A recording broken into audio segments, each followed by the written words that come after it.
Bonjour à tous, bienvenue dans la Société QR, mon nom c'est Alexis et aujourd'hui je vous montre comment jouer à Hive, un petit jeu qui se joue à 2 joueurs et qui dure environ une quinzaine de minutes. Pour l'emporter à une partie de Hive, vous avez tout simplement à venir encercler la reine de la couleur adverse. Donc ici, le noir pourrait venir déplacer son araignée dans le trou ici. C'est un déplacement qui est permis par l'araignée. Et elle vient entourer la reine adverse, et ce, peu importe la couleur des jetons qui sont autour là, de la reine. Pour placer le jeu Hive, c'est tout simple. Vous avez tout simplement à donner tous les jetons d'une couleur à chacun des joueurs. Donc, comme c'est un jeu qui se joue seulement à 2 joueurs, il n'y a pas grand-chose à faire ici au niveau du placement. Sachez que quand on va commencer à jouer, chaque joueur va placer un jeton à la suite de l'autre, jusqu'à temps que il décide de faire un déplacement à la place d'ajouter un jeton. Donc, ça va vraiment être le choix de chaque joueur, en fait, de quel jeton ils vont placer. La seule règle qu'il y a, c'est que le jeton de la reine doit être placé dans les 4 premiers coups, peu importe là, si tu fais un déplacement ou si tu ajoutes des nouveaux jetons. Pour ajouter un nouveau jeton, il y a une seule règle à respecter, c'est que votre jeton doit seulement toucher à des jetons de votre couleur. Donc ici, je pourrais placer ma fourmi là, je pourrais la placer là, mais je ne pourrais pas venir la placer entre les deux ici parce que ça toucherait à un jeton noir. Une règle de déplacement qui est très importante à Hive, c'est que vous ne pouvez jamais venir séparer en deux la ruche, dans le fond.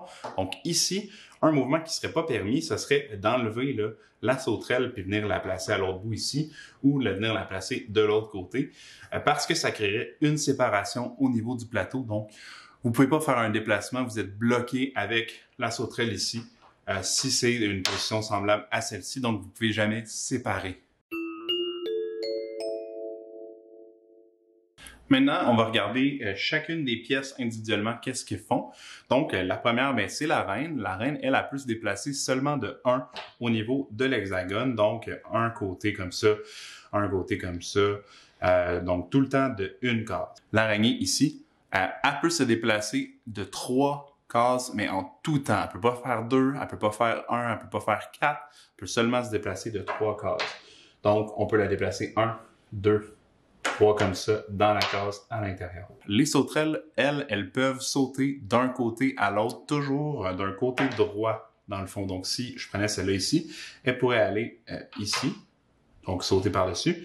Elle pourrait aussi aller de l'autre côté, en haut, ici. Mais elle pourrait aussi sauter en haut, là. Donc, c'est tout le temps sur un des côtés de l'hexagone qui est vis-à-vis la sauterelle. Le scarabée peut se déplacer d'une case, un peu comme l'abeille va faire. Par contre, il va pouvoir monter aussi sur le dessus des autres jetons, donc venir bloquer la case. Donc ici, on bloquerait la fourmi, elle ne pourrait pas se faire déplacer. Et non seulement ça, mais la case deviendrait une case noire, donc un tour plus tard, on pourrait venir ajouter une autre tuile parce que c'est rendu maintenant une case noire. La fourmi ici, elle peut se déplacer d'autant de déplacements qu'elle le souhaite. Par contre, elle ne pourrait pas rentrer dans un espace comme ça. C'est tout le temps en superficie que la fourmi va venir se placer. Donc, elle ne pourrait pas venir rentrer à l'intérieur. Donc, elle pourrait aller là, par contre, ce qui peut être intéressant pour venir bloquer certains jetons ou venir terminer la partie en isolant la reine.